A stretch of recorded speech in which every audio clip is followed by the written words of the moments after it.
Toubacouki, 6 h du matin. Un village sénégalais sans eau courante, ni électricité, comme tant d'autres en Afrique. Ces 981 habitants sont tous occupés par le lancinant travail des champs.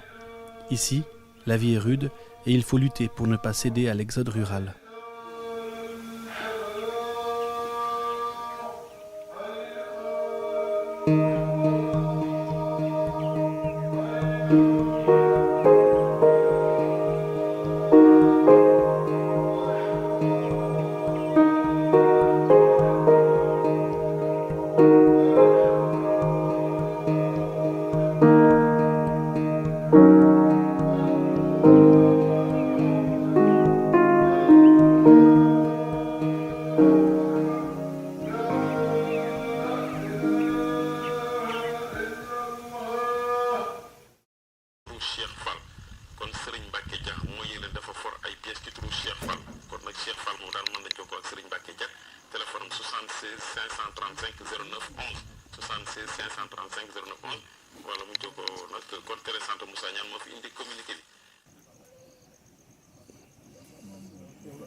Abdou Diouf a 26 ans. Il fait partie des jeunes qui ont quitté leur village. Aujourd'hui, il est professeur de sciences à la ville. Mais dès qu'il en a l'occasion, il revient dans sa famille pour aider au champ.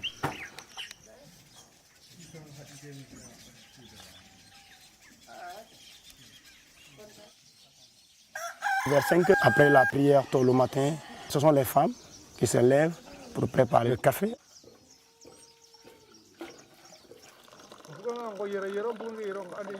Pour aller au champ, on fournit beaucoup de neige. Donc il faut bien manger.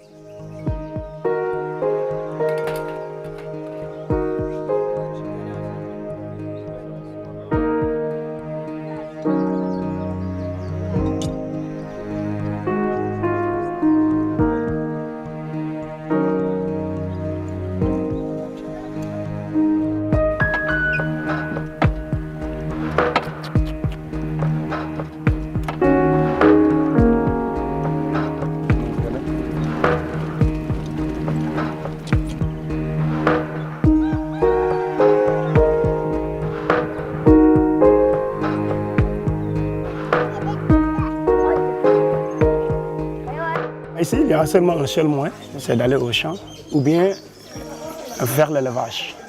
Il n'y a pas d'autre chose. Aller au champ et faire l'élevage. Et quand on effectue toujours le même travail, toujours on le répète, ça devient un peu énervant aussi. Donc c'est pas facile.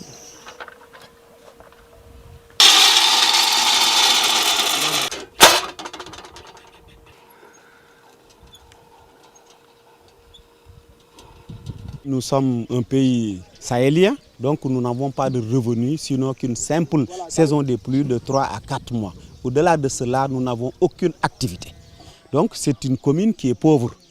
Il faut aujourd'hui maintenant qu'on se batte. Et le seul espoir, c'est la terre. Le seul espoir, c'est l'élevage.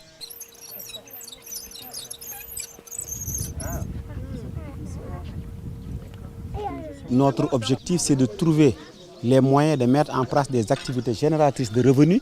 En quoi faisant, il faut développer des projets d'irrigation, des projets maraîchers. Il faut développer de l'élevage. Et nous avons dans ce village un périmètre clôturé, entièrement clôturé de 90 hectares. Mais nous n'avons pas les moyens de l'exploiter. Il faut mettre des pluies, organiser les jeunes et tous les jeunes de la commune peuvent travailler dans ces 90 hectares. Mais la commune n'a pas les moyens. L'État aussi ne nous aide pas dans ce sens parce qu'ils n'ont pas les moyens pour cela.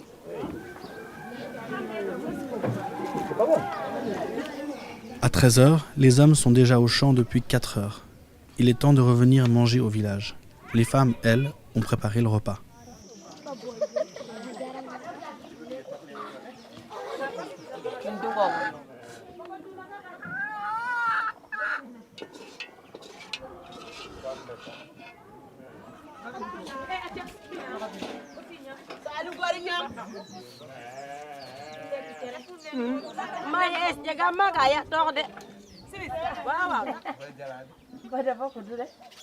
Des choses concrètes qui manquent ici. Parce qu'ici, il n'y a rien. Il n'y a pas de courant. Le courant est vital. Sans le courant, c'est impossible de vivre. Pour se soigner ici, il faut vraiment faire des kilomètres. 3 kilomètres à charrette. Imagine une femme qui peut avoir un enfant ici. Parce qu'ici au village, il y a des femmes qui accouchent ici au village. Sans assistance. Ils seront assistés par les grands-mères. Et ça, c'est très dur aussi.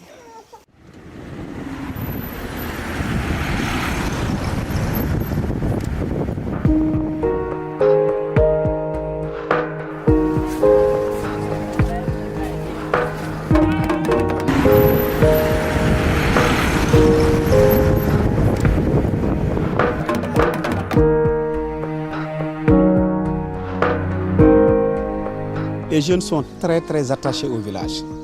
Mais nous voulons éviter que nos jeunes, en absence d'activité génératrice de revenus ou de travail sur le terrain, partent dans les bidonvilles pour aller faire des activités qui ne sont pas conformes à la loi. Parce que le jeune, quand il n'a rien à faire, il n'a pas de quoi se nourrir, il peut se fier à des activités qui ne sont pas d'essence. Et c'est nous ce que nous voulons éviter. Pour le village, c'est aussi un problème de perdre les jeunes. C'est clair, il y a des campagnes qui se désertent. Il y a souvent dans les villages plus de femmes que d'hommes, etc. Donc il y a pas mal de soucis à tous les niveaux.